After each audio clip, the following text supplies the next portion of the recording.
ഞാൻ ധ്യാനത്തിന് വരാൻ വേണ്ടിയിട്ട് തോമസ് പോൾ ബ്രദറിൻ്റെ ധ്യാനത്തിന് മുമ്പ് കഴിഞ്ഞ വർഷം വന്നപ്പം വരാൻ വേണ്ടിയൊക്കെ ഇരുന്നു. അന്നേരം സാധിച്ചില്ല. ഇപ്രാവശ്യം വരാൻ വേണ്ടി തീരുമാനിച്ചു.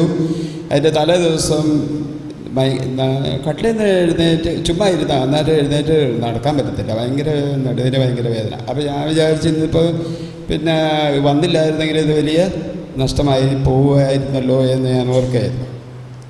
ഈ ജ്ഞാനം കിട്ടാനും സഹോദരൻ ബ്രദർ പറയുകയുണ്ടായി, വ്യഗ്രത ഒഴിഞ്ഞാലേ സാധിക്കുകയുള്ളൂന്നാണ്. സമാധാനത്തിലിരുന്ന് അതൊരാവശ്യമായിട്ട് തോന്നുകയാണ്. പിന്നെ തിരുവചനങ്ങൾ വായിച്ചപ്പോൾ രണ്ട് സഹോദരന്മാരിവിടെ സൂചിപ്പിച്ചതുപോലെ ഈ തിരുവചനം വായിക്കുമ്പോൾ ചില സമയത്ത് നമുക്കതേക്കുറിച്ച് ശരിക്കുള്ള ബോധ്യം കിട്ടുന്നില്ല.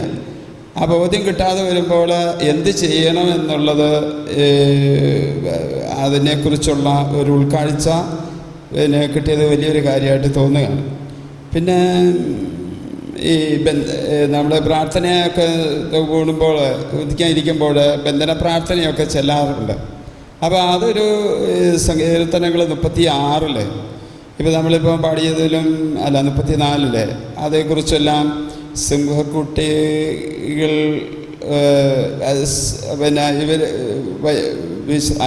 ദൈവഭക്തർക്ക് ചുറ്റും പാളയമടിച്ച് ദൈവത്തിൻ്റെ ദൂതന്മാരുണ്ടാകും. അതേക്കുറിച്ചുള്ള അത് വായിച്ചു പോയിട്ടുണ്ടെങ്കിലും കുറച്ചുകൂടെ ഉൾക്കാഴ്ച കിട്ടാൻ വേണ്ടി അത് കാരണമായി.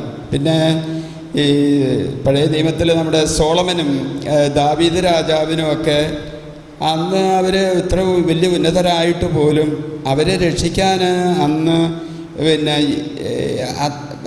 അവരെ രക്ഷിക്കാൻ അന്ന് ശരിക്കുള്ള വിമോചനം ഇല്ലായിരുന്നു. പക്ഷേ ഇന്ന് ഈശോ വന്നപ്പോഴാണ് ശരിക്കുള്ള വിമോചനം. അപ്പോൾ ഈശോയോട് ചേർന്ന് നമ്മൾ പ്രാർത്ഥിക്കുകയും പ്രവർത്തിക്കുകയും ഒക്കെ ചെയ്യുമ്പോൾ എത്രമാത്രം എളുപ്പത്തിൽ കാര്യങ്ങൾ ചെയ്യാൻ സാധിക്കും.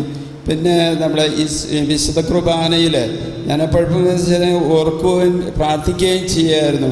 പരിശുദ്ധ കുർബാന സ്വീകരിക്കുകയും തിരുരക്തം സ്വീകരിക്കുകയും ചെയ്യുമ്പോൾ നമ്മൾ എത്രമാത്രം ഭാഗ്യമുള്ളവരാണ്, എത്രമാത്രം ശക്തി നമ്മളിൽ നിന്ന് പുറപ്പെടേണ്ടവരാണ് എന്ന് പലപ്പോഴും ഞാൻ ചിന്തിക്കുമായിരുന്നു.